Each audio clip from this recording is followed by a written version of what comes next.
Well, good morning and welcome to summer in Florida. It's hot and humid out and the windows just remain wet as it heats up and the humidity levels get to levels we haven't seen in months. Good morning, I'm Kenny Bolcari, your host of the party, and today is June 21st, 2021. And here's what you need to know. What happened last week and what's happening in the weeks ahead, right? So stocks, treasuries, and cryptos continued to whipsaw around and get crushed. Volatility remains below 40, but it continues to tease at that level. Oil backs off on recession fears last week, but rallies on supply concerns today. Futures are pointing higher in what is going to be another dead cat bounce. And what do we have for dinner tonight? Well, I'm going to give you the 3-bean summer salad. It's simple to make and it's so good and it goes with so much. But we'll get to that in a minute. So the ricocheting across a range of assets continued last week. And while stocks did not appear to do much by the end of the day on Friday, that doesn't really speak to the action during the day. By 4 p.m., the Dow gave back 39 points. Not a big deal, but leaving it down 18% year to date. The S&P gained 8 points, leaving it lower by 23% year-to-date. The Nasdaq added 155 points, leaving it down 31% year-to-date. The Russell tacked on 16 points, but it is still down 26% year-to-date. And the transports gave back 56 points, leaving it down just 22% year-to-date. Volatility spiked to a high of 35 before settling in at 31 by Friday afternoon. Remember, a move up and through 40 would suggest that a capitulation is upon us, something that has to happen to bring this to an end. Treasuries continue to get hammered, falling in price, sending yields surging to end the week yielding 3.23%, and this morning they're up even more, yielding 3.26%. Bitcoin continued to collapse as well, ending the week on Friday at 20,200, while it traded as low as 17,700 on Saturday, with Ethereum ending the week at 1,065 before trading as low as 890 on Saturday as well. Mortgage rates now above 6%, and that is starting to put pressure on housing. In fact, the move from 3% to 6% mortgages now shuts out about 18 million households from qualifying for a $400,000 mortgage.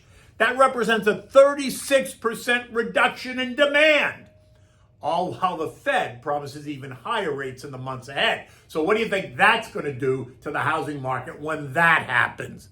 And here's another tidbit for you just to chew on as stocks entered the bear markets during the past 30 years. Here's what the Fed did in each one of those instances. In 2020, they cut rates from 1.5% to 0% while inflation was running at 1.4%. In 2008, they cut rates from 5.25% to 0% when inflation was running at 3.8%. In 2001, they cut rates from 6.5% to 1% when inflation was running at 2.8%. And in 1990, they cut rates from 8% to 3% when inflation was running at 5.4%. Notice rates were always higher than the rate of inflation at the time. But in 2022, as stocks and other assets circled the drain, the Fed has raised rates from 0 to 1.75 with promises to get us to near 4% by year end, with more hikes slated for 2023, all while inflation is notching higher at 8.6% and likely going higher. And over the weekend, former Treasury Secretary Larry Summers was speaking at a conference in London. And during that speech, he made it very clear. The unemployment rate would have to rise to more than 6% for 5 years to combat inflation. Or it would need to rise by 7.5% for 2 years, or 10% for 1 year to achieve the same result. Remember, the current employment rate is 3.5%. Consensus estimates is that it might rise to 4.1% by 24. Current inflation is running at 8.6% and pushing higher, all while the Fed tells us that they expect inflation to decline to 3% by 2023 and 2% by 24. So someone must be living with Alice in Wonderland if they really think that inflation is going to decline by 5.6% in the next 12 months. But hey, when you're living in a fantasy world, anything can happen. Maybe we should all just move to the metaverse, because I'm sure it must be better there, or maybe not, because Facebook, rebranded as Meta, is now down 58% off the September 2021 high, going from 380 to 163 today. Now, look, it was a long weekend in the States as the country recognized the Juneteenth holiday, so the markets were closed yesterday on Monday. But stocks in Europe managed to rise in absence of any news on inflation or interest rates, and those markets are all higher again this morning, up about 1.25% across the board. talk that European countries are prepared to switch to coal-fired power as the war in the Ukraine continues and Russian oil is banned across the region, is sending coal stocks higher as they have all year, on top of the gains that they've already seen. Look, year-to-date, coal stocks are up substantially. BTU is up 117%, CEIX up 103%, ARCH up 70%. In addition, we're going to get PMIs for the Eurozone as a whole, and then individually for France, Germany, and the UK. Oil, though, has come in a bit, right, last week. On the recession fears, it fell about 11%, ending the week sitting right on its 50-day trend line, right at $109 a barrel, all while gasoline prices at the pump continue to creep higher as the summer driving demand heats up. This morning, oil's up $2.30 a barrel at $111.85. The focus is once again on tight supply and rising global demand, even as this recession looms large. U.S. futures at 5 a.m. this morning were up big for no reason that anyone can identify other than the beating that they took last week and what is most likely just another dead cat bounce. The media is suggesting two things. One is that the bottom is in, not so fast, while the other ones are suggesting that both Janet and Joey's latest comments that a recession is not inevitable. To which I'd say, are you kidding me? Not inevitable? Which economic advisor would let either of them get out and say that? Are any of them paying any attention to what's going on in this country at all, never mind the world? So at 5 o'clock, Dow futures were up 500, S&P's up 70, the NASDAQ was up 240, and the Russell was up 32. Right? And they continue to look higher as the market prepares to open. Eco data today includes Chicago Fed Index and existing home sales, which are expected to be down by 3.7%. The surprise will be if they tell us they're not down that much. Tomorrow will bring us mortgage applications, and on Thursday we're going to get the S&P Global Services PMI, expectation of 53.7, and S&P Global Manufacturing PMI of 56. And while both remain above 50, so they're in expansionary territory, the trend is moving lower. Friday, we're going to get the Kansas City Fed survey, consumer sentiment, along with 1- and 5-year inflation forecasts of 5.4% and 3.3%. We're also going to get new home sales, which are expected to show a gain of 0.2%. Surely that's a mistake.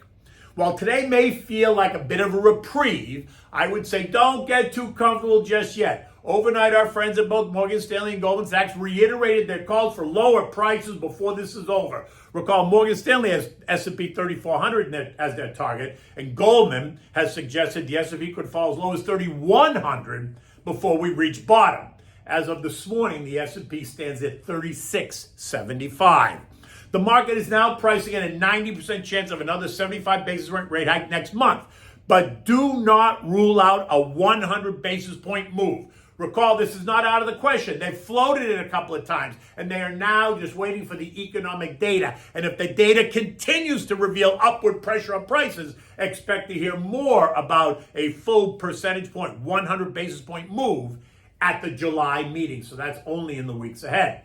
In the end, it is still all about how the Fed and the administration is going to navigate this. The risk of a crash landing is rising every day, no matter what they tell you, as the concerns are rising that the Fed will go too far and push the economy into a deeper recession than many had been expecting. In addition to the eco data this week, JJ is due to appear on Capitol Hill to update Congress on the State of the Union, right? So he appears before the Senate on Wednesday, and he appears before the House on Thursday, right, in his semi-annual face the nation kind of conversation. So Friday, the S&P closed at 3675 after testing as low as 3636, dangerously close to the 3600 target that I identified last week. This morning's action suggests that we're going to get a bounce. So 3600 most likely is not going to happen today, but that doesn't mean you're safe. All of the Wall Street banks are now lining up. Some have already called for a mild recession in 2023, while others have moved their estimates into late 2022, and still others not out until 2024, which makes no sense to me. I'm in the camp that we'll be in an official recession by the fall of 22.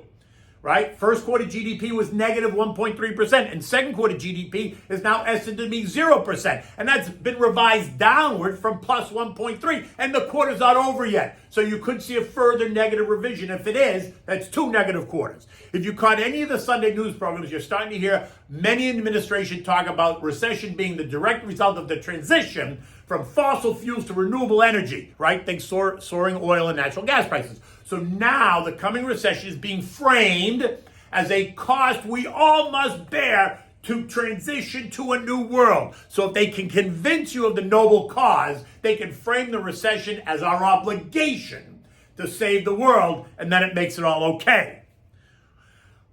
Well, I have to ask, what happened to Putin's price hikes? What happened to China's horrendous COVID policies that completely disrupted the supply chain? What about the disruption to wheat and corn production from the Ukraine that is fueling higher food prices across Europe? What about the wage and price spiral in the U.S. that's been caused by overstimulating for way too long?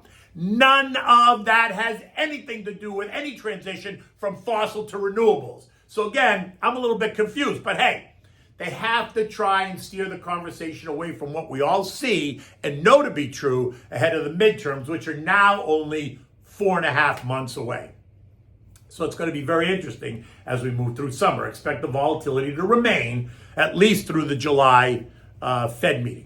Okay, so what do we have for dinner? Well, it's not so much a dinner, it's a side dish. And in the summertime, it's a great 3-bean summer salad, right? It's always a favorite. It's simple to make. You can make it ahead of time. It'll stay in the fridge if you've got it nice, sealed nice and tight for, 3 or 4 days, so it's perfect. So for this, you need 3 cans of beans, right? So I use chichi beans, I use kidney beans, and I use black beans.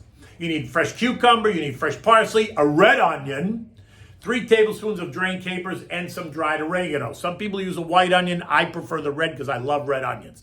For the dressing, you need a 1/4 cup of red wine vinegar and olive oil, 1 teaspoon of Dijon mustard, salt and pepper to taste.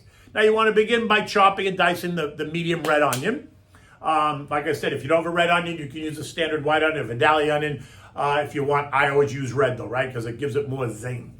You want to cut the cucumber in half lengthwise and then cut it into small bite-sized pieces. You want to set all that aside. Now chop the fresh parsley. Set that aside. You want to drain and rinse the beans. Set those aside. Now you want to make the marinade, but you want to make it in the bowl that you're going to make the salad in. So in this large bowl that's going to accommodate everything, you want to make the dressing. So you want to combine the vinegar, the oil, the mustard, and the salt and pepper. Whip it up, taste it to adjust. Now, once you're ready with it, you can add everything else. But if you think it's too tangy, then you can soften this up by adding a tablespoon of honey. That's completely optional. It's your call. If you want to do a whole tablespoon, just do a little bit and then taste it. Once you've done that, now you're going to add the beans and the cucumber, the parsley, the capers, and some dried oregano. Go easy on the oregano, right? Less is always better. You can taste it. You can always adjust. If you add too much to begin with, you can't take it back. So add less, and you can always add, right? Mix it very well so it all gets tossed. Cover it and put it in the refrigerator for at least an hour, right? And remember, this works well with almost any meat or chicken dish that you're going to make this summer on the grill. Always, if you're cooking out, you're going to have a barbecue. This is a great summer side salad. Now, you can also serve it with a regular green salad if you want, but if you're looking to change it up, this is a great, simple to make summer salad. The whole thing, guess what? I think it should cost you no more than $15 to make it. It's a big bowl, so it'll serve a lot of people, or it'll serve your family over and over until it's all gone. In any event, look, it's Tuesday morning. The day's about to get started. It's going to be exciting for sure. The stocks will be up today, but let's see where they go after that. Until tomorrow, take good care.